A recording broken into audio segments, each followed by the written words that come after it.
personnes ce matin ont vraiment besoin que le Seigneur agisse dans votre vie?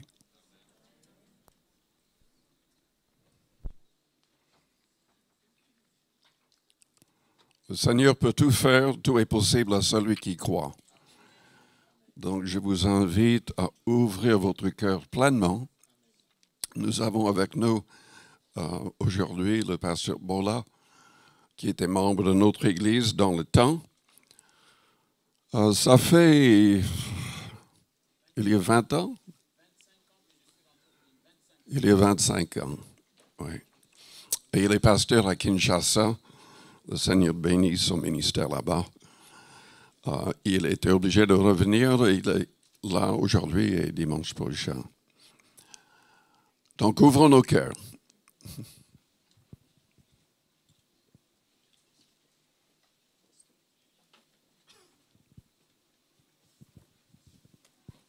Merci, pasteur. Gloire à l'Éternel. Je dis merci à Dieu, merci à vous, merci au pasteur Linderman pour l'encadrement que j'ai reçu en ce lieu quelques années passées. Je fus membre de cette église, comme il a dit, et je suis rentré au pays il y a bien de cela 25 ans. Et le Seigneur est avec nous, le Seigneur est avec vous aussi. Shalom, bien-aimés. Ma joie est immense ce matin de pouvoir me retrouver encore avec vous. C'est toujours avec joie et allégresse que j'éprouve lorsque je viens en ce lieu. Surtout quand nous avions chanté ces cantiques, je disais à mon épouse, la sœur Hortense, ce sont là nos cantiques, nous Français, quoique vivons au Congo. Il m'a libéré, brisé. Alors je vois les années passées, 80, 82, 83, 85. Waouh, ça passe vite. Eh bien, ce matin, je vous propose un texte que nous allons réfléchir ensemble dans Esdras, chapitre 7e.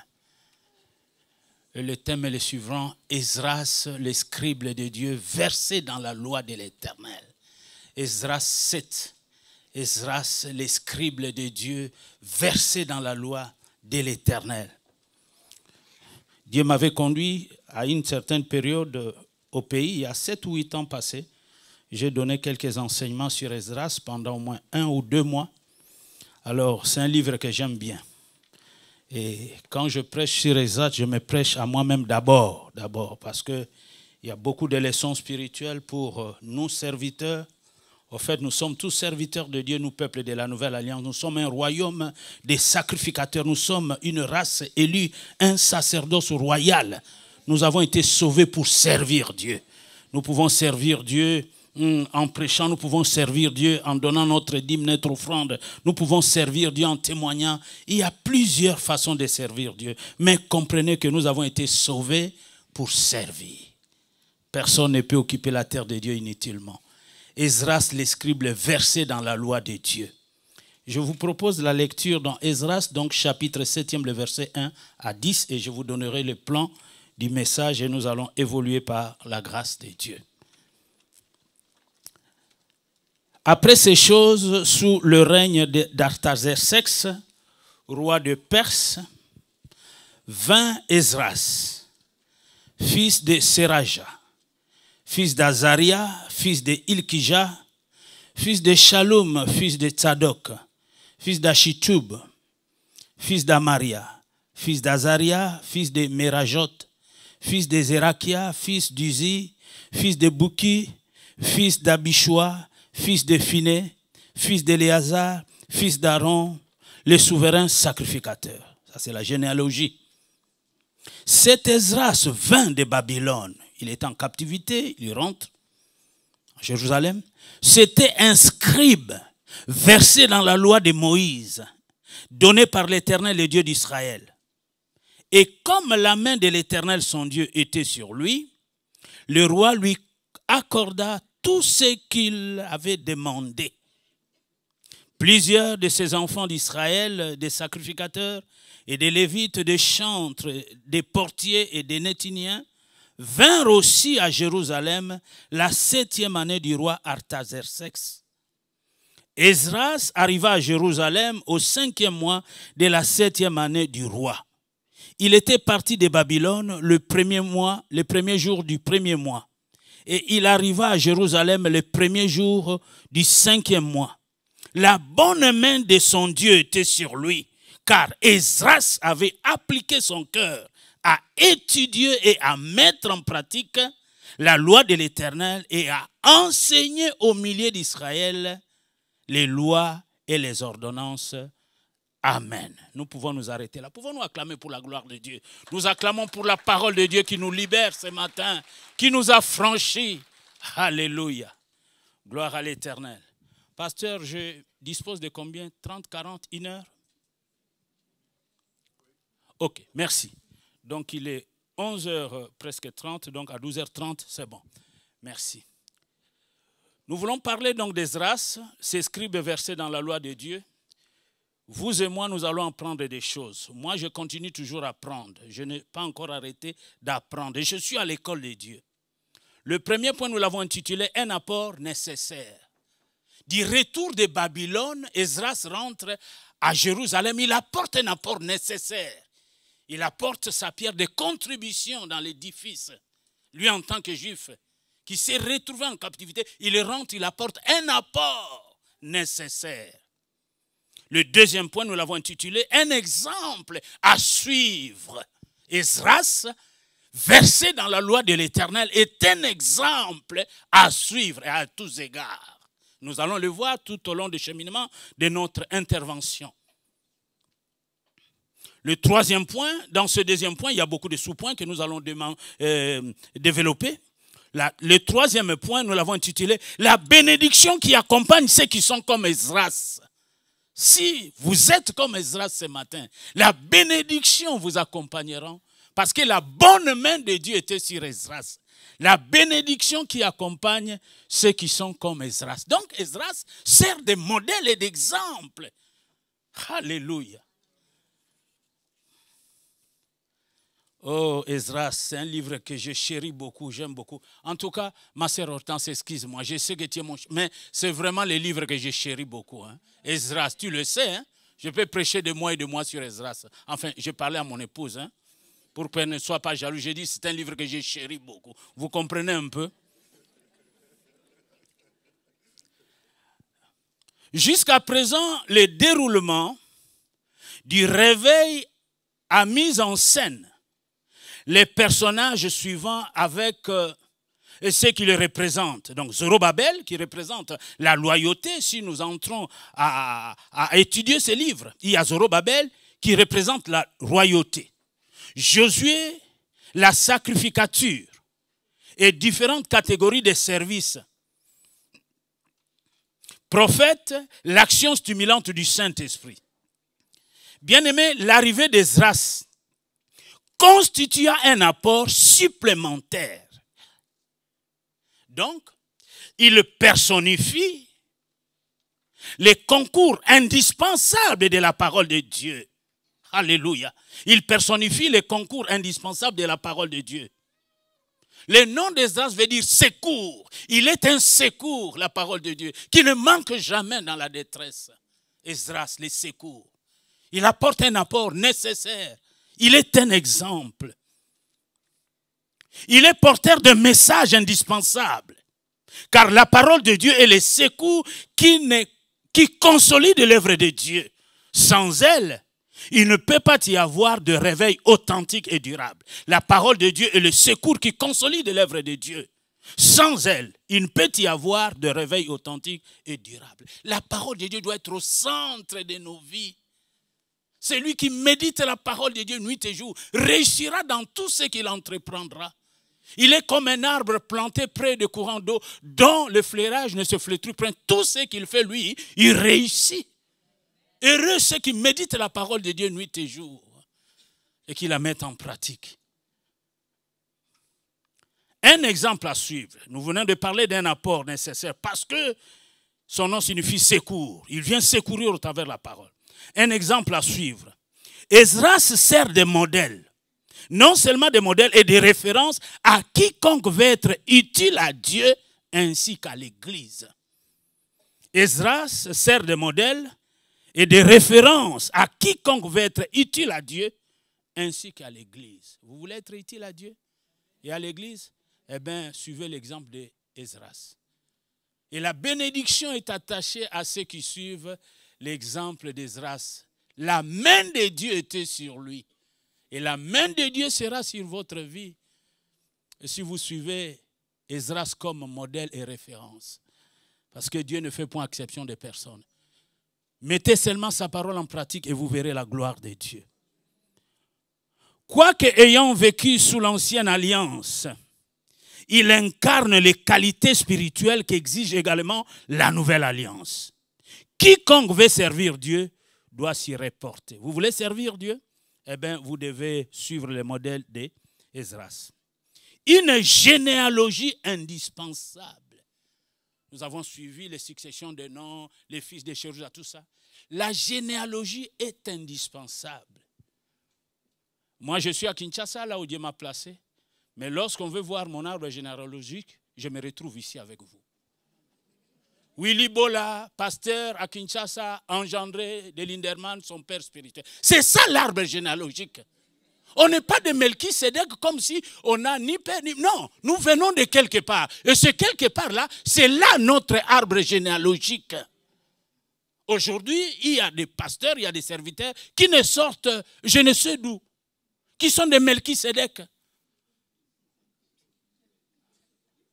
Mais moi, quand je suis là-bas, l'église s'appelle Vie Nouvelle. Ah, Vie Nouvelle, ah, le pasteur Lindemann. Ah, c'est le pasteur du pasteur Bola. C'est son père. Quel est ton arbre généalogique? Aujourd'hui, des gens sont comme des sardines sans tête, sans queue. Mais nous avons quand même été ici quelque part. Nous avons quand même un endroit où nous avons appris les choses de Dieu. Et c'est ici que j'ai été façonné. Et quand je trouve l'occasion de venir ici, je viens avec joie et allégresse.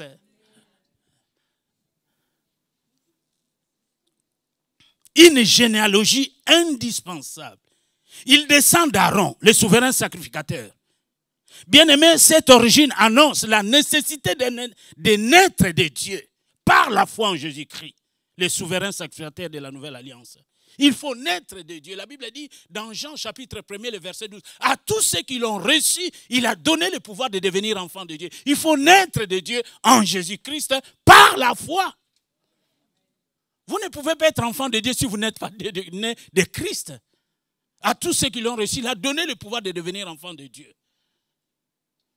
Donc c'est pour cela qu'on parle de la généalogie. C'est très important. Aujourd'hui, chez nous, à Kinshasa, il y a beaucoup de serviteurs. Même des serviteurs qui ne savent où ils vont. Ils viennent chercher le parrainage. Ah, pasteur Bola, j'aimerais que tu viennes, tu deviens comme mon coach. Non.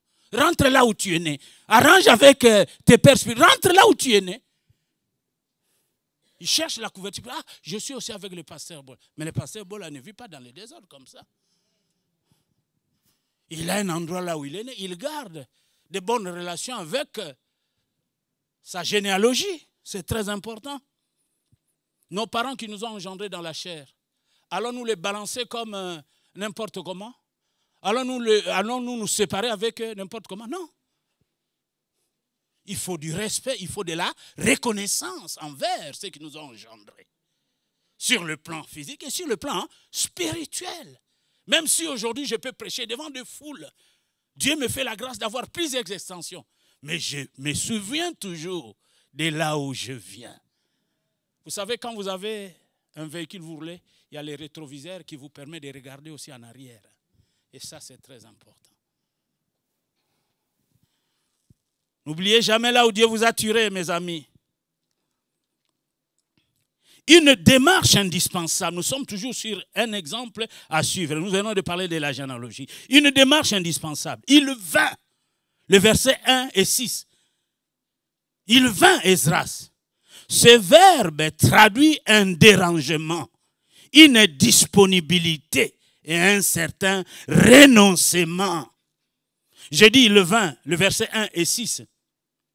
Ce verbe traduit un dérangement, une disponibilité et un certain renoncement. Comme beaucoup de ses compatriotes l'avaient fait, Esdras aurait pu choisir peut-être de rester à Babylone. Il jouissait peut-être d'un éventuel confort, selon Agé chapitre 1er. Mais il a accepté de renoncer. Bien-aimé, écoutez-moi bien ce matin. Celui qui veut se porter au secours de l'œuvre de Dieu ne peut le faire qu'au prix d'une attitude de consécration équivalente à celle-ci. Le renoncement. Moi, j'étais ici, je mangeais le camembert avec vous, avec des yaourts. Mais il est arrivé à Dieu un jour de me dire, rentre dans ton pays, c'est là que je veux me servir de toi. L'Europe, le monde, c'est la mission. Mais rentre à Kinshasa, c'est là où je vais t'établir dans ton ministère. J'ai renoncé au camembert, à la mimolette que j'aimais. J'ai renoncé au yaourt. Oui, oui, mes amis. Mais c'est à quoi j'ai renoncé, je les ai retrouvés à Kinshasa. Je n'ai pas mangé même 10 fois, 15 fois plus. Parce que là où Dieu vous envoie, c'est là où vous êtes heureux. Même au désert, Dieu enverra les corbeaux. Vous qui voyagez, vous connaissez le coût du voyage, n'est-ce pas? Au mois de mai, au mois de juillet, j'étais aux États-Unis. Je rentre, au mois d'août, je viens ici. Je pars, je rentre. Maintenant, je viens ici. Air France, les billets, c'est dans les 2000, 1800. Faites le calcul. Quand vous êtes à 3, 4. Lorsque nous renonçons à Dieu, Dieu nous promet de surnaturel, de miracles, de merveilles. Vous verrez la gloire de Dieu. Quand quelqu'un va faire des économies pendant 10 ans pour chercher à se faire un petit voyage en Afrique pour réunir 1800, tout ça, Dieu dit, toi tu es mon serviteur, tu prêches l'évangile, tu peux voyager chaque mois. Allez, je te bénis au nom de Jésus. C'est ça la foi. Je vous communique ce matin la foi de Dieu qui opère des miracles. Parce que la parole que nous prêchons, elle n'est pas comparée à une somme quelconque d'argent. La parole de Dieu est esprit et vie. Quelle que soit la somme d'argent que tu peux amener, la parole de Dieu, au-dessus, la parole de Dieu est esprit et vie. Elle apporte des bénédictions que vous ne pouvez jamais comparer. Elle apporte la délivrance, elle apporte la guérison, elle apporte la vie et la vie éternelle. Oui, il fallait que je renonce. Il fallait que je retourne au pays. J'ai accepté. Mais à chaque fois qu'il y a l'obéissance de la foi, il y a toujours un miracle qui s'opère. J'arrive, j'avais pas assez de moyens, il fallait commencer l'œuvre. J'ai travaillé avec le pasteur Jacques-André Verneau, paix à son âme, ce grand homme de Dieu, ce missionnaire français qui était au Congo pendant plus de 45 ans, a fait un grand travail. Et je travaille avec lui. Après, Dieu va me dire, maintenant, le stage probatoire est fini. Tu vas commencer l'œuvre. Dieu lui-même s'est chargé de me prendre en charge. Dieu m'a accompagné. Dieu a touché une famille qui nous ont donné des grandes parcelles de l'espace de 60 mètres. Et c'est là où nous avons érigé le temple. Et quelques années plus tard, Dieu nous a aidés. Nous avons pris encore une autre parcelle. Donc, il y a 3 parcelles. Nous avons presque 100 mètres ensemble, là où nous faisons nos œuvres. Et nous pouvons avoir même 3, 4, 5 000 personnes. Le lieu ne sera pas rempli. Je n'ai pas acheté. Dieu a mis le cœur dans la pensée des gens qui avaient les moyens. Ils ont libéré.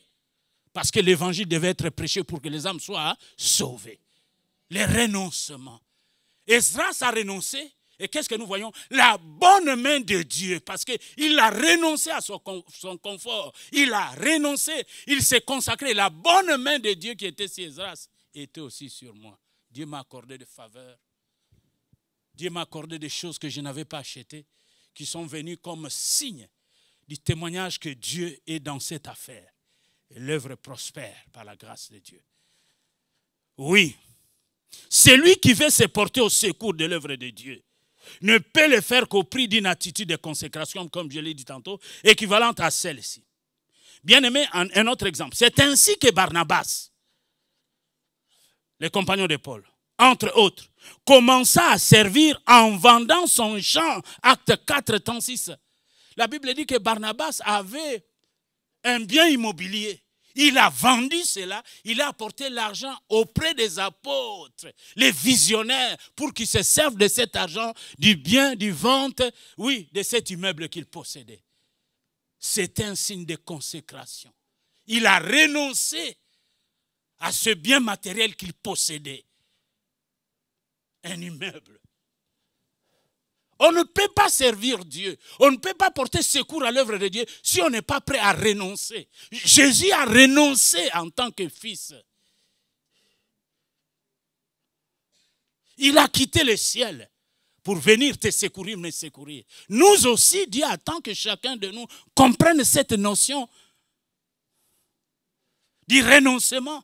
Si quelqu'un veut suivre le Seigneur, il faut qu'il renonce à sa vie, qu'il se charge de sa croix, qu'il suive le Seigneur. Sinon, nous ne sommes pas dignes, nous ne sommes pas prêts des fois d'abandonner nos conforts. Nous sommes là attachés avec nos conforts. Qu'est-ce que nous avons amené sur ce monde, sur cette terre? Et qu'est-ce que nous allons ramener? Que servirait-il à un homme de gagner le monde s'il perd son âme? Qu'est-ce qu'un homme peut donner en retour? Sommes-nous prêts à renoncer? Il y a des gens à qui Dieu a appelé déjà depuis longtemps. Mais la lourdeur spirituelle, la distraction, ils s'accrochent. Ce que moi j'ai renoncé ici en France, je l'ai retrouvé au centuple. Je ne peux pas aujourd'hui, du jour au lendemain, dire je rentre en France, tout ça. Pour faire quoi? Parce que là où je suis, Dieu répond à tous mes besoins. Est-ce que quelqu'un me suit ce matin? Est-ce que quelqu'un entend? C'est très important. Cette parole t'est adressée. Dieu t'a déjà parlé depuis longtemps. Mais tu regardes les choses d'une manière charnelle. Aie les yeux de la foi. Vois Dieu qui est puissant, même en Afrique, même dans un désert, de te secourir. Il a secouru ses serviteurs, les Élie, les Tishbite et les autres, qui se sont retrouvés devant des difficultés. Et puisqu'ils ont renoncé dans leur vie, Dieu les a secourus. Oui, nous sommes à Kinshasa, c'est difficile. Comme je vous avais dit l'autre fois, il y a à peine 4% des gens, 96% des gens ne travaillent pas.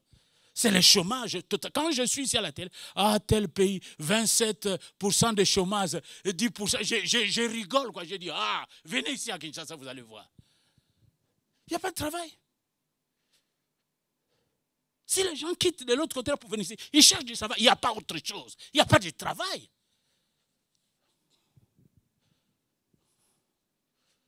Celui que vous parlez, c'est un Africain qui vit en Afrique. Pas de la philosophie, je vous parle de la réalité, parce que je gère des hommes. Donc, nous ne pouvons pas servir Dieu.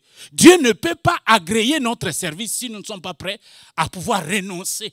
Nous nous attachons des fois à des choses, alors que Dieu veut que nous puissions nous détacher et voir la gloire de Dieu se manifester. J'accepte de repartir au Congo.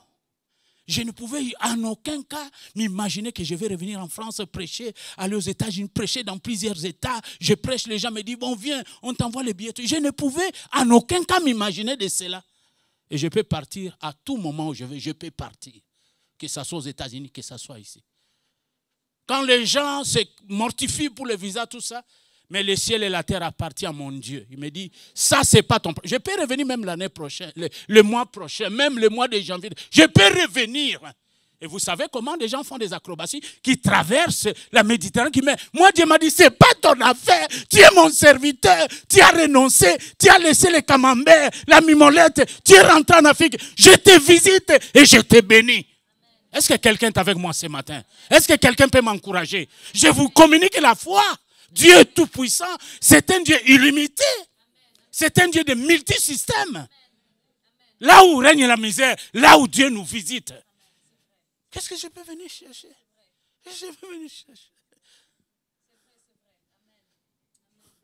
Est-ce que quelqu'un m'a suivi? Alors, chasse la peur. Fais l'œuvre de Dieu avec renoncement. Et tu rencontreras la main de Dieu. Dieu n'a pas changé. Il est le même hier, aujourd'hui, éternellement. Nous avons des témoignages. Si je me mets à témoigner, je demande à mon épouse de témoigner. Nous avons des témoignages. Nous servons un Dieu de miracles. Un Dieu tout-puissant, capable. Il est le Dieu de l'impossible. Il est le Dieu où tout est possible. La Bible dit, si tu crois, tu verras la gloire de Dieu. Mais il faut marcher dans le principe de Dieu pour voir la gloire de Dieu. Le renoncement fait partie des principes de Dieu. Si quelqu'un veut me suivre, qui se charge de sa croix, qui renonce à sa vie. Si je m'étais accroché ici, je passerais à côté de ma vocation. À côté. Mais quand j'ai accepté de renoncer, de me plonger dans la foi, dans l'inconnu, j'ai vu la main de Dieu. Dieu a parlé aux gens qui ne me connaissaient pas, qui ont mis à ma disposition ce dont j'avais besoin. La valeur de la parcelle, c'était dans les 200 et quelques mille dollars. On vous le donne comme ça. C'est comme si quelqu'un vient, il vous donne 200 000 euros. Sans que vous lui demandiez de non, tiens, je te donne ça. Ça, ce n'est pas la grâce de Dieu, ça. Moi, je suis à la recherche d'un grand bâtiment pour pouvoir considérer. Tiens ça. Nous vous donnons ça pour l'évangélisation. Acclamons ce Dieu. Nous servons un grand Dieu, le Dieu de miracles. Alléluia. Alléluia. Bien-aimé, celui qui veut se porter au secours de l'œuvre de Dieu, il est impossible de servir sans renoncer à quelque chose. Voilà. Il est impossible de servir sans renoncer à quelque chose. Le pasteur Linderman aussi pouvait bien rester aux États-Unis. Vous savez, les États-Unis, hein, c'est la plus grande puissance au monde. Hein. Mais Dieu a dit, quitte ton États-Unis que tu aimes et va en France. Mais ici en France, il en a connu aussi des problèmes. Hein, des coups, des assauts de l'ennemi. Mais cet homme de Dieu a une grande récompense. Il a enduré des épreuves. J'ai vécu avec lui longtemps. Il a connu les incompréhensions, les assauts. Et moi, je suis en train d'expérimenter cela. Lorsque vous vous mettez à servir Dieu, vous faites l'œuvre, Satan ne vous fera pas de cadeaux. Il suffit que vous soyez distrait un peu, vous aurez vraiment des coups de l'ennemi, vous ne pouvez pas comprendre. Mais si cet homme peut être debout, c'est parce que Dieu est avec lui. Est-ce que nous pouvons encourager le pasteur Linderman par nos acclamations? Il est là, ça fait plus de 45 ans, je crois, si ma mémoire est bonne. Prêcher plus de 45 ans, ici en France, à Paris, avec toutes ces puissances des ténèbres que vous connaissez. Je ne vais pas citer d'autres histoires que vous connaissez. La franc-maçonnerie, c'est ici le siège. Hein? Et ça ne vous fait pas de cadeaux. Hein? Vous cherchez une salle ici à Paris, on ne vous donne pas de salle. Pourquoi? Parce que Satan ne veut pas que vous puissiez dépeupler le camp, son camp. Si l'église pénètre ici dans Paris, le monde des ténèbres, qu'est-ce qu'ils vont faire? Alors qu'il y a beaucoup d'organisations, de sciences ici à Paris. C'est ce qui empêche de pouvoir avoir des salles. Ils ne veulent pas, le maire ne veut pas donner. À cause de ça, parce qu'ils ont peur de la lumière que vous avez. Alors continuez à prier. À prier. Pour que Dieu soit glorifié. Une qualification. Je disais, il est impossible de servir sans renoncer à quelque chose. Le contraire de venir, c'est rester. L'emploi de ce verbe est tout un message. Une qualification indispensable. Esdras était versé dans la loi de Moïse, donnée par l'Éternel, le Dieu d'Israël. Une qualification indispensable. Voilà pourquoi je disais, il sert de modèle et de référence, surtout pour nous qui voulons servir Dieu. Il était versé dans la loi de Moïse, donnée par l'Éternel, le Dieu d'Israël. Tout cela est précis, bien-aimé. Un Dieu défini, le Dieu d'Israël, n'est pas n'importe quel Dieu. Il est ce Dieu qui a délivré Israël de l'Égypte. Celui qui a traversé la mer Rouge, Israël a traversé à pied sec. Celui qui a fendu le Jourdain, Israël a traversé. Ce n'est pas n'importe quel Dieu. Un Dieu défini, le Dieu d'Israël, créateur du ciel et de la terre. Le Dieu qui dit un mot, la chose arrive. Il a dit j'agirai et qui s'y opposera?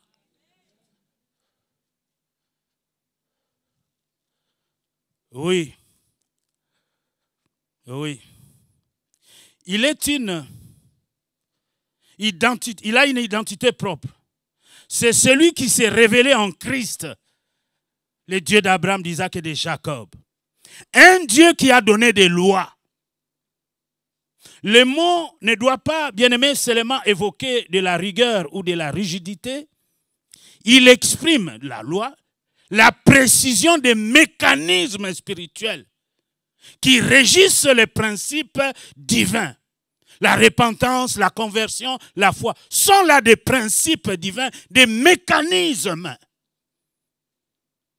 Quand les apôtres ont prêché à la Pentecôte, ils ont présenté les mécanismes divins.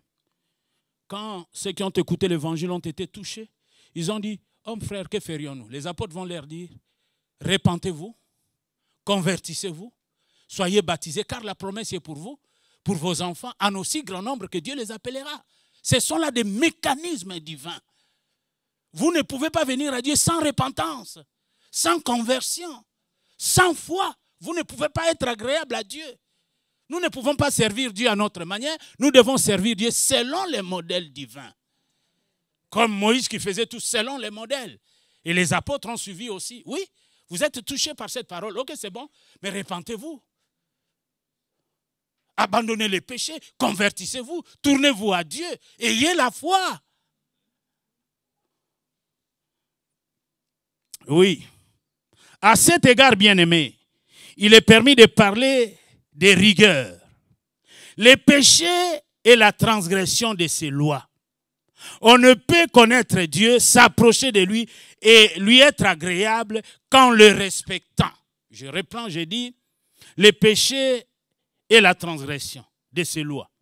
On ne peut connaître Dieu, s'approcher de lui et lui être agréable qu'en le respectant. Est-ce que nous respectons Dieu? Est-ce que nous nous sommes repentis de nos péchés? Est-ce que nous nous sommes convertis en abandonnant les idoles? Est-ce que nous avons la foi? Est-ce que nous honorons Dieu? Parce que notre foi honore Dieu. Et Dieu honore ceux qui l'honorent. Si nous manquons de foi, nous péchons, nous n'honorons pas Dieu. Si nous ne nous repentons pas de nos péchés, nous péchons, nous n'honorons pas Dieu. Et Dieu ne peut pas non plus nous honorer. Dieu a établi des lois et des principes. Nous devons nous soumettre à ces lois et ces principes. Un Dieu servi par quelqu'un de qualifié et de compétent. Il était versé dans la loi de l'Éternel, Esdras. Esdras était versé dans la loi.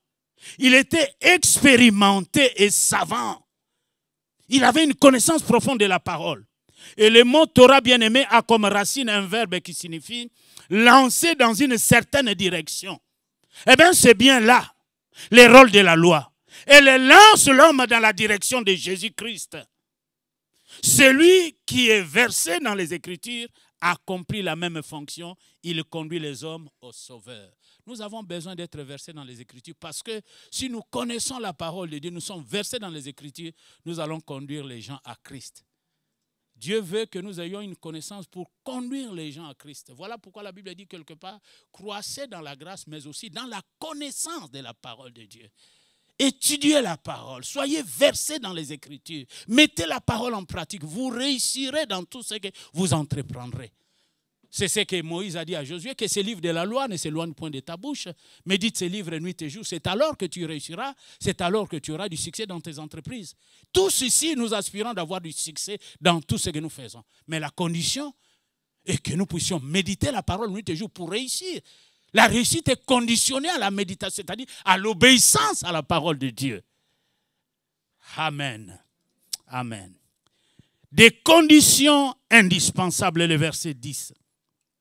L'application du cœur, étudier la loi de l'Éternel. L'application. Un disciple est un élève appliqué, selon 1 Timothée 4,13. Paul parlant à Timothée, applique-toi à l'étude, à la méditation de la parole. Ne néglige pas les dons qui est en toi que tu as reçus par imposition de main. Que personne ne méprise ta jeunesse, mais sois un modèle. Dieu parlant à Timothée. Donc je dis l'application, un disciple est un élève appliqué. Nous sommes des disciples. Nous devons nous appliquer à la lecture de la parole de Dieu. Nous passons malheureusement des fois des journées tout entières sans lire la Bible.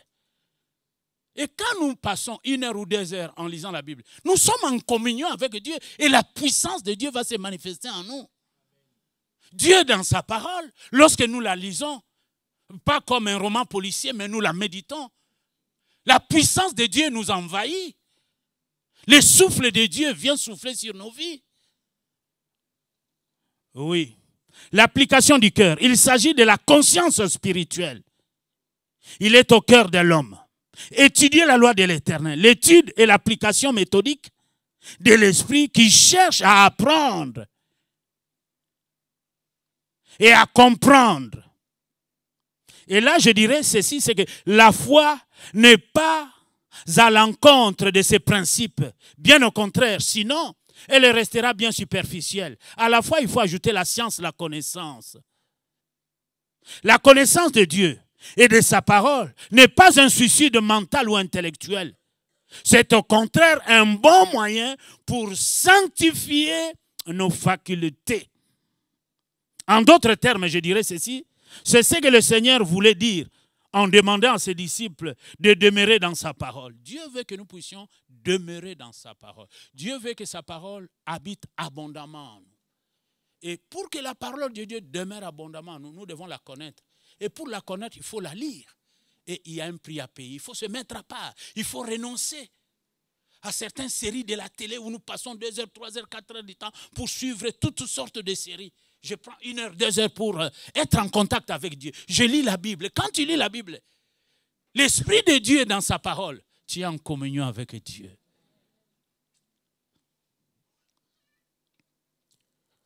La mettre en pratique. C'est le but de l'étude. Lorsque nous étudions la parole de Dieu, elle doit nous pousser à mettre la parole de Dieu en pratique. Elle aboutit à la transformation du comportement.